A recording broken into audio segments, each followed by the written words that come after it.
technology and the point-to-point system. But anyway, Senator Cruz. Thank you, Madam Chair, and thank you to each of the witnesses, and thank you also. There are many pilots and individuals who are here for this hearing, and I know many of you are Texans, and so welcome to Washington. We're glad to have you here. Captain Murray, let me return to what you and Chair Cantwell were just discussing. In the view of the Southwest pilots, what caused 16,000 flights to be canceled, and what needs to be done to prevent that from happening again?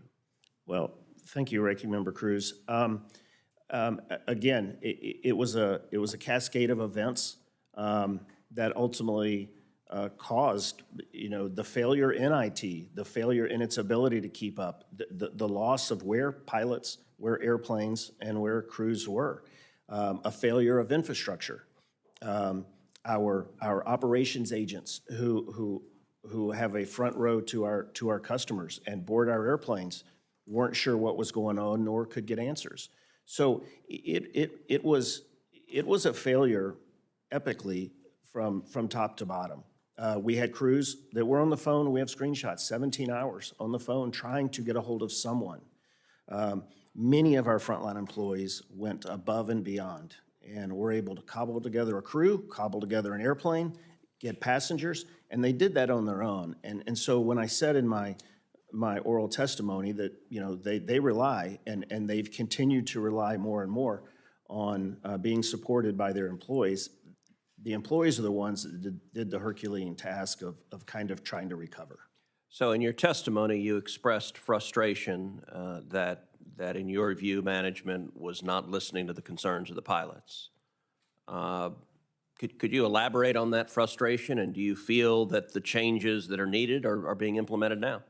Well, the pilots have been sounding the alarm bells for over a decade.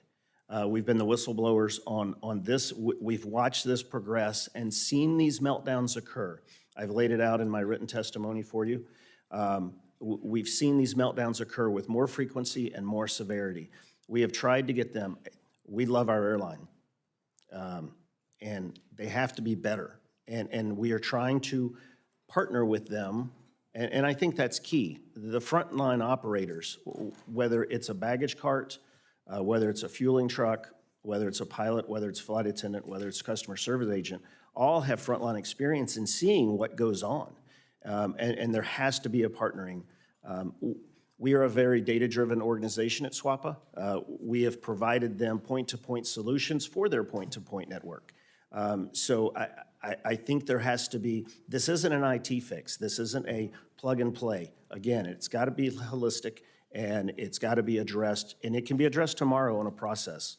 And to clarify, your criticism is not with the point-to-point model. Southwest is unusual. Most other airlines have a hub-and-spoke model, whereas Southwest has a point-to-point model. And some members of this committee have raised concerns with the point-to-point model. I will say, as a customer, I actually find it very convenient, and there's a reason I'm on a Southwest flight just about every week of the year, but your concern is not with the point-to-point model, is that Absolutely correct? Not. I do believe that if you look at Southwest Airlines history in comparison to the rest of the industry, since our existence, we have made money every year except during 2020.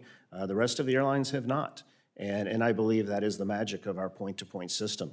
I think our customers love it. I believe it gives us a competitive edge. More importantly, during downtimes, it provides some flexibility and some agility to take advantage of times. Herb Kelleher has a famous quote that we've predicted 12 out of the last 5 recessions. And it was our point-to-point network that provided for that.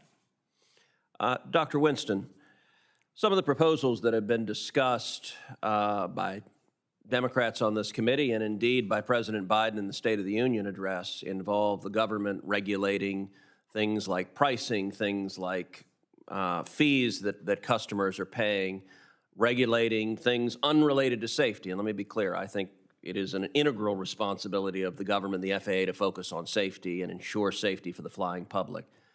And I can understand the appeal of saying to people, you don't want to pay this fee or that fee. I could understand the appeal of saying that every airline must have only first-class seats and a free foot massage with every flight, and that would make flying quite comfortable, but it would also predictably drive up the cost of air travel and price many Americans out of the market of being able to travel for work or leisure. So, Dr. Winston, what would the effect be of the regulations being discussed for the flying public, and would consumers be better off or worse off with the federal government regulating pricing and fees and other aspects of airline travel unrelated to safety?